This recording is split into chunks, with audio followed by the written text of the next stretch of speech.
ایک بہت بڑی سازش سے بچ گیا گلگت بلتستان، ایک بہت بڑے حملے سے بچ گیا گلگت بلتستان، ایک بہت بڑی تباہی سے بچ گیا گلگت بلتستان۔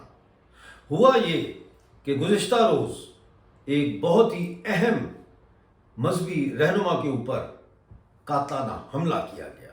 نہ صرف اس مذہبی رہنما پر حملہ کیا گیا بلکہ ایک جسٹس پر بھی ایک دوسری مقام پر حملہ کیا گیا۔ اس حملے میں دونوں بال بال بچ گئے۔ چلتے ہیں اس کی تفصیل کی طرف۔ تو ناظرین، ہوا یہ کہ امیر اہل سنت والجماعت قاضی نثار احمد پر قاتلانہ حملہ کیا گیا۔ یہ حملہ جو ہے اس وقت کیا گیا جب وہ اپنے گھر سے نکل کر مدرسے کی جانب جا رہے تھے۔ قاضی نثار جو ہے وہ بہت ہی اہم شخصیت ہیں اور ان کے اوپر یہ حملہ کیا گیا۔ اس کے علاوہ جسٹس عنایت الرحمان پر بھی فائرنگ کی گئی۔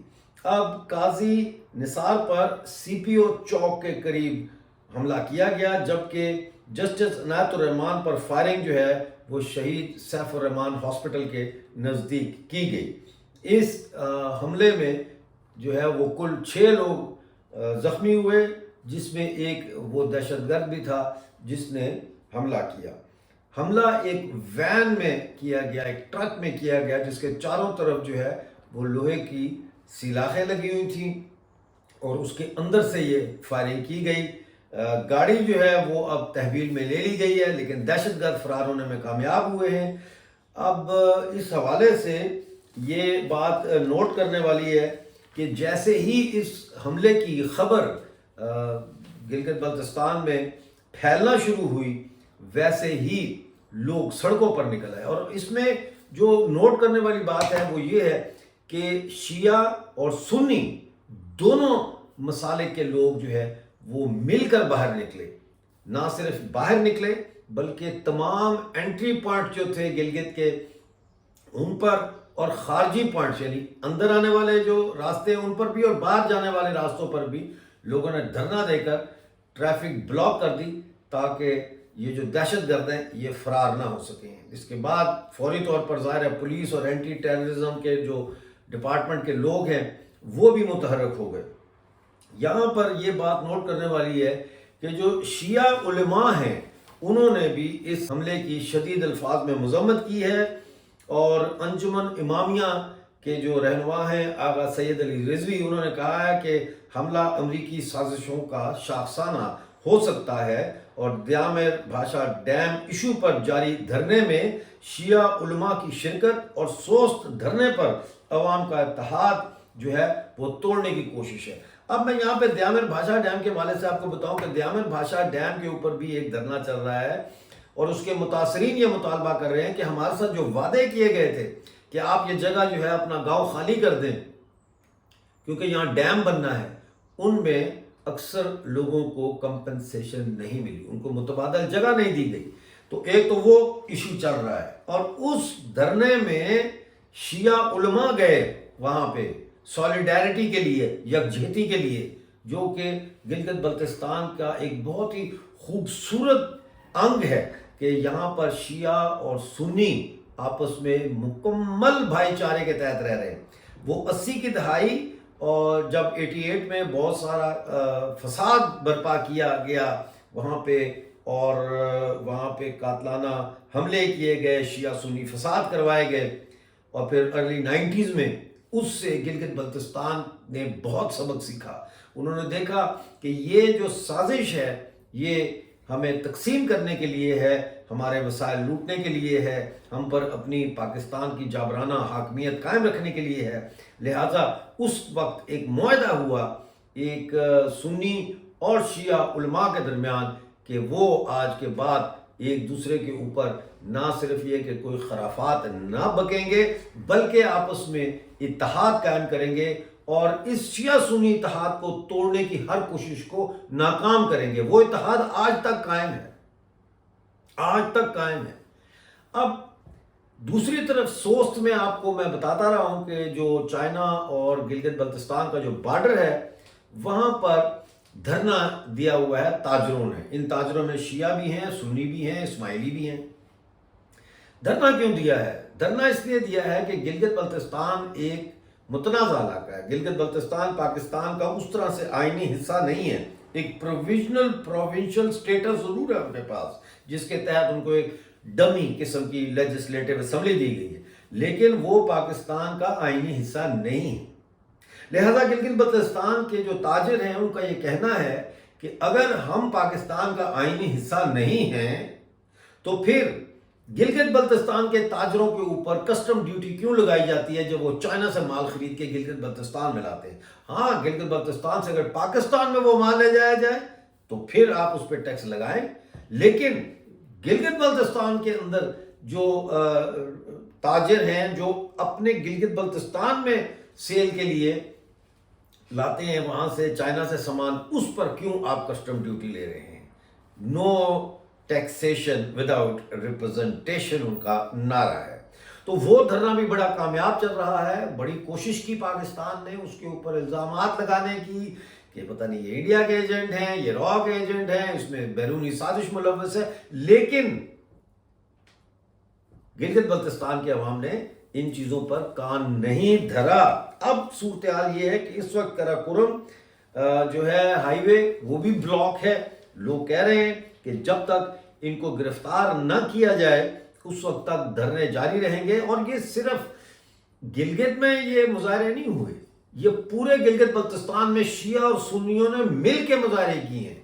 یعنی انہوں نے اس حملے نے شیعہ سنی اتحاد کو پارا پارا کرنے کے بجائے شیعہ سنی اتحاد کو اور زیادہ مضبوط کر دیا ہے.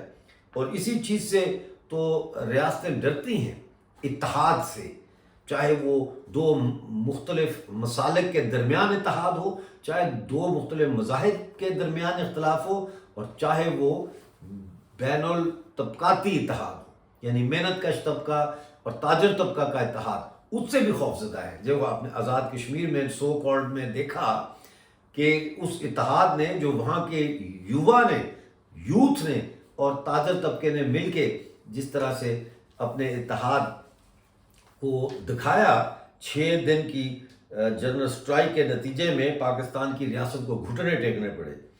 اب یہاں پہ ایک اور بہت امپورٹنٹ چیز ہے جو ہمیں دیکھنی پڑے گی. آپ جانتے ہیں میں اپنے چینل پہ شملہ پشتون کا انٹرویو کرتا ہوں، جو میرا دوسرا چینل ہے پشتون نیوز ایکسکلوسو پہ، اور ان کا مجھے میسج آیا اسی حملے کے حوالے سے، اور انہوں نے کہا امریکہ اور کوسچن مارک ڈال دیا. یعنی میں حیران ہو گیا کہ کتنی ان کی جو ہے وہ سمجھ ہے اس حوالے سے. علاقے میں جو پالیٹکس چل رہی ہے، انٹرنیشنل پالیٹکس کے حوالے سے، ریجنل پالیٹکس پہ جو اس کے اثرات ہیں. اب میں آپ کو بتاتا ہوں کہ امریکی سفیر جو ہے اس نے گلگت بلتستان کا دورہ کرنا تھا، لیکن اس دورے کے خلاف گلگت بلتستان کی عوامی ایکشن کمیٹی، گلگت بلتستان کے شیعہ علماء اور گلگت بلتستان کے سنی علماء جو ہے انہوں نے شدید اعتراضات اٹھائے، جس کے بعد امریکن ایمبیسڈر کا گلگت بلتستان کا جو ٹرپ تھا اس کو کینسل کرنا پڑا. اس کو کینسل کرنے کے بعد آپ دیکھتے ہیں کہ گلگت بلتستان میں یہ واردات ہوتی ہے. تو اس میں یہ کہا جا رہا ہے کہ امریکی سفیر نے گلگت بلتستان کا دورہ کرنا تھا، لیکن عوامی مخالفت کی وجہ سے دورہ منسوخ ہو گیا. اب امریکی کا جو سفیر ہے اس کا کیا تعلق ہے گلگت بلتستان سے؟ مطلب سوچنے والی بات ہے، اس کا کیا تعلق ہے گلگت بلتستان سے؟ معدنیات، ہاں جی معدنیات. جس طرح کا خون خرابہ اس وقت خیبر پختونخوا میں ہو رہا ہے، جس میں کہا جاتا ہے کہ مبینہ طور پر پاکستانی فوج کا یہی پلان ہے کہ وہاں خون خرابہ کیا جائے، آبادیوں کو وہاں سے منتقل کیا جائے، لوگوں کو خوفزدہ کیا جائے، تاکہ وہ معدنیات جو آپ نے دیکھا ہوگا کہ بریف کیس کھول کر ڈونلڈ ٹرمپ کو عاصم منیر صاحب جو ہے وہ دکھا رہے تھے، وہ معدنیات کے لیے امریکہ کی کمپنیوں کو وہاں مدعو کیا جائے، ان کے لیے رستہ ہموار کیا جائے. اسی طرح سے گلگت بلتستان جو ہے وہ بھی معدنیات میں انتہائی رچ ہے، یعنی بہت دولت ہے، ان خزانے ہیں، دفن ان گلگت بلتستان کی زمینوں میں. اور امریکہ اس وقت جو ریئر ارتھ منرلز کے لیے تڑپ رہا ہے، جیسے مچھلی پانی سے باہر آ کر تڑپ رہی ہوتی ہے، وہ ان ریئر ارتھ منرلز تک ہر جگہ پہنچنا چاہتا ہے، اور گلگت بلتستان اس سے مستثنا نہیں ہے. آپ کو یاد ہوگا کہ Pakistani army chief so called field marshal Munir جو ہیں عاصم منیر، انہوں نے امریکہ کو نہ صرف بلوچستان اور پختونخوا بلکہ گلگت بلتستان کے جو معدنیات ہیں وہ بھی آفر کر رکھی ہیں. ٹھیک ہے نا، وہ بھی آفر کر رکھی ہیں ان کو.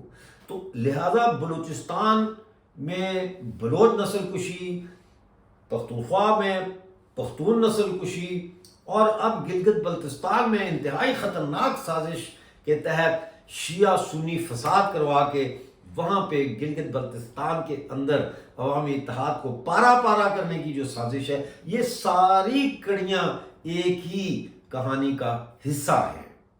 آگے کیا ہوگا؟ سوال یہ ہے.